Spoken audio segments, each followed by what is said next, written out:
En este vídeo vamos a comenzar a resolver un caso práctico en el que se utiliza Aspen Plus para resolver un balance de materia y energía de un determinado proceso. Como veis en la pantalla, el enunciado dice lo siguiente. Tenemos una reacción para producir metanol a partir de dióxido de carbono e hidrógeno que se desarrolla a 200 grados centígrados y 70 atmósferas de presión, y nos da datos de la alimentación fresca del proceso, que contiene hidrógeno y CO2 en proporciones estequiométricas y 0,5% en moles de componentes inertes. El flujo de salida del reactor pasa a un condensador que extrae todo el metanol y el agua, y por otro lado separa los reactivos que no hayan reaccionado y los componentes inertes. Estas últimas sustancias se hacen recircular al reactor, y además hay una purga de un 16,4% de la recirculación. En el reactor la conversión es del 60%. Nos pregunta en el apartado A una respuesta de balance de materia, calcular una velocidad de alimentación fresca necesaria para que se obtenga una producción de metanol de 1000 kmol por segundo. Y el segundo apartado pues de energía, sabiendo que la reacción exotérmica, cuánto calor se retira del reactor para que se mantenga la temperatura constante a 200 grados y a qué temperatura saldría el producto si no efectuamos esa retirada de calor del reactor. Bueno, pues tal y como sabéis de la asignatura, para resolver este problema, lo primero sería plantear el diagrama de flujo. Más o menos podría quedar una cosa como aparece en la pantalla, en la que, bueno, pues tenemos una alimentación fresca, que luego se mezclará con la recirculación para tener una alimentación combinada, pasará por un reactor que se convierte en 60%, el producto de salida del reactor, el efluente, pasa a un separador, ¿vale? En este caso un condensador. Por un lado se separa todo el metanol y el agua, y por el otro lado todos los reactivos y el inerte. Esta corriente se va a purgar parcialmente y el resto se va a recircular para cerrar así todo el diagrama de flujo. Bueno, pues algo así, en este sentido, tenemos que construir en el Aspen Plus y además introducir pues todos los componentes que aparecen en la reacción. Para resolverlo hay 4 etapas así diferenciadas, y en este vídeo veremos la primera: cómo introducir los compuestos químicos que intervienen y definir el sistema de unidades más conveniente para este caso y el modelo termodinámico que utilizará el simulador. Bueno, pues tendremos que abrir el programa, crear un proyecto nuevo. A continuación, introducir en primer lugar los componentes que participan en el proceso, que debe quedarnos una cosa así, puesto que participan hidrógeno, metanol, agua, dióxido de carbono, y también aparecen inertes, pero en Aspen Plus no puedo decir simplemente inertes, sino que tengo que elegir un determinado componente, que en este caso puede ser nitrógeno, que puesto que no interviene en la reacción, se puede considerar como un inerte. Y de esa forma consigo salvar ese problema de introducir un componente determinado, que pueda hacer cálculos con él, pero que no intervenga en la reacción. ¿De acuerdo?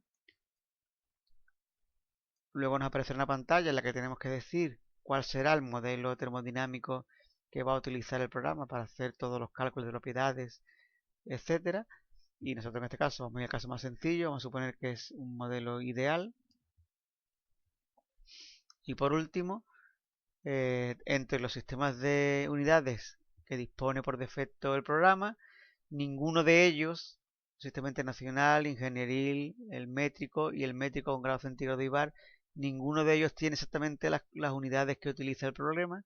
Por lo tanto, lo que haremos es crear uno propio basándonos en el sistema internacional, pero cambiaremos los grados centígrados, los grados Kelvin por centígrados, y la presión, en vez de bar o newton metro cuadrado, pues los cambiaremos a atmósfera.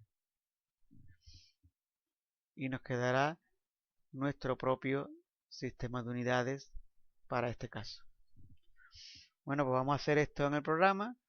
Una vez que lo abrimos, nos aparece si queremos abrir un caso ya existente que hayamos guardado nosotros con anterioridad o si queremos empezar un caso nuevo. En nuestro caso, pues vamos a empezar desde cero, una simulación en blanco, proceso nuevo, simulación en blanco y le decimos crear. Más adelante nosotros iremos guardando nuestro caso práctico para no perderlo en caso de que se colgara el ordenador o hubiera algún problema. Y si tuviéramos que volver a abrir el programa, pues ya no empezaremos con uno nuevo, sino que ya iríamos a buscar el caso que habíamos guardado con anterioridad. El programa por defecto comienza en esta pantalla. Estamos en la zona de propiedades, de definir propiedades, y dentro de ello la selección de los componentes que van a participar en el proceso. Además también aquí tenemos pues sistemas de unidades que podemos elegir y cualquiera de los otros iconos de acceso rápido para cualquiera de las partes del simulador. Empezamos por los componentes.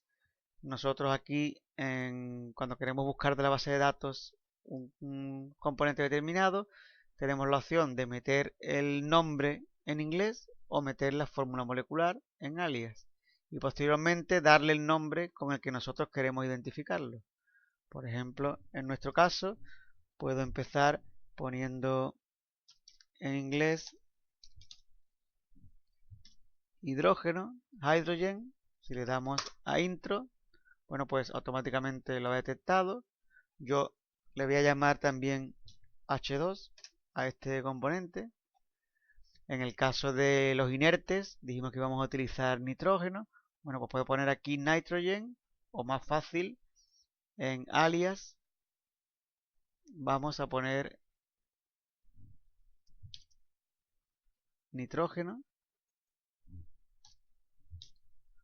Como veis se me ha salido de la aplicación, pero no ha habido problema para volver a entrar y no me ha perdido los datos. Aquí también le voy a llamar, no, en este caso le voy a llamar inerte para reconocerlo en mi proceso. Luego, para CO2, puedo meter aquí CO2 o puedo poner carbon dioxide. Lo que ocurre es que si no lo escribo exactamente igual como aparece en su base de datos, pues no lo reconoce.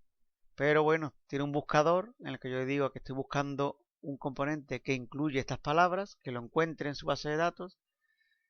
Se va a poner a buscarlo y bueno, en el caso de que no sepa el nombre exacto o la fórmula molecular, pues lo encontraría en esta base de datos. Como veis el nombre es exactamente igual, solo que me ha faltado ponerle un guión y por eso ya no lo ha encontrado.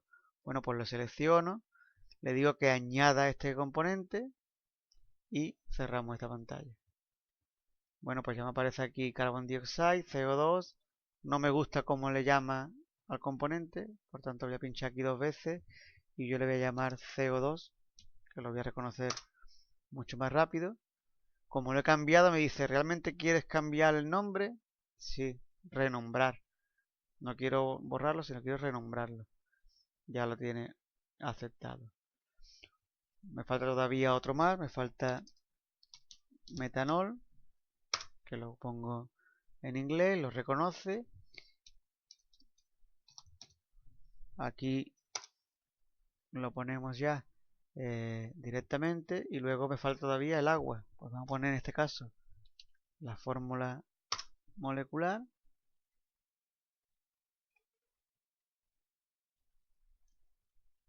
No lo ha reconocido.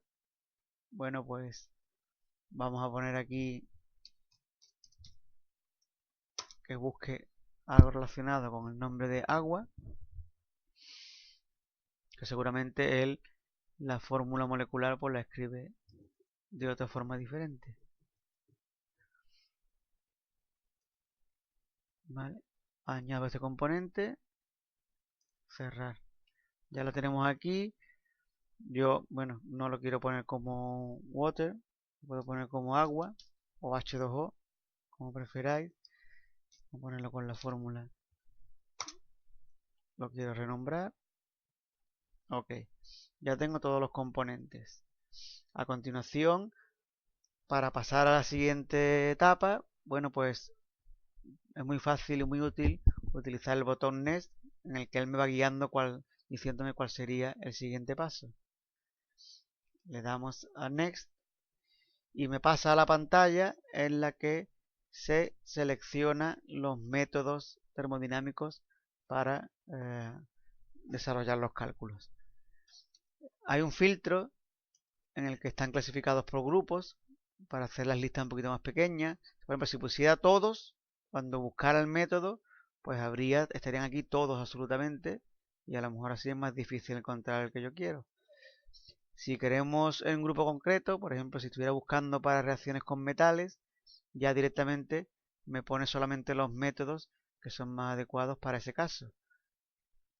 Ahora, por ejemplo, utilizo los más comunes, entonces la lista es solamente de los más comunes, y dentro de estos, bueno, pues voy a elegir ideal.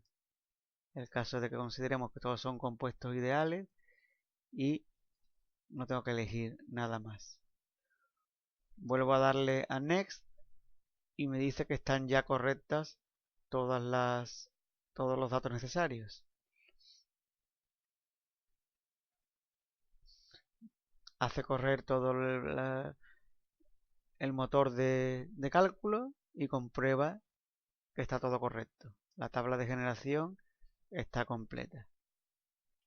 Ahora es cuando yo podría irme aquí y seleccionar, bueno, pues uno de los sistemas de unidades por defecto, o como hemos dicho, me interesa más crear el mío propio,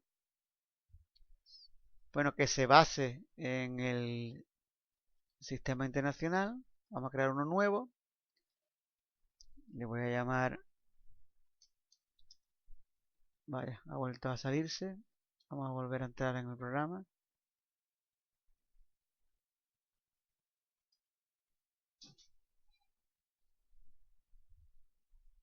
Vamos a llamarle caso 1.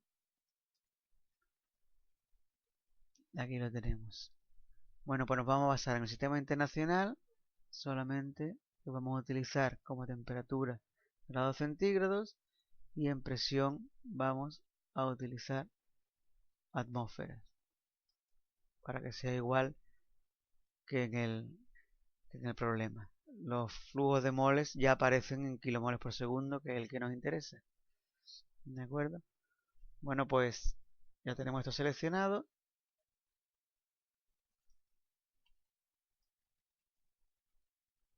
Vale, tenemos OK y ahora seleccionamos dentro de las unidades, pues las mías propias de caso 1. ¿De acuerdo?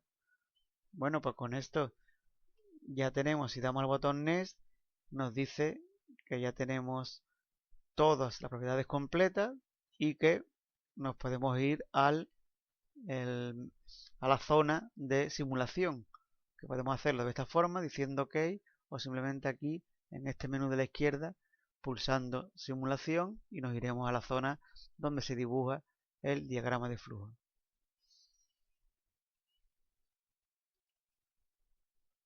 ¿De acuerdo? Esta parte comenzaremos a meter todos los bloques, pero es la parte que vamos a ver en el segundo vídeo.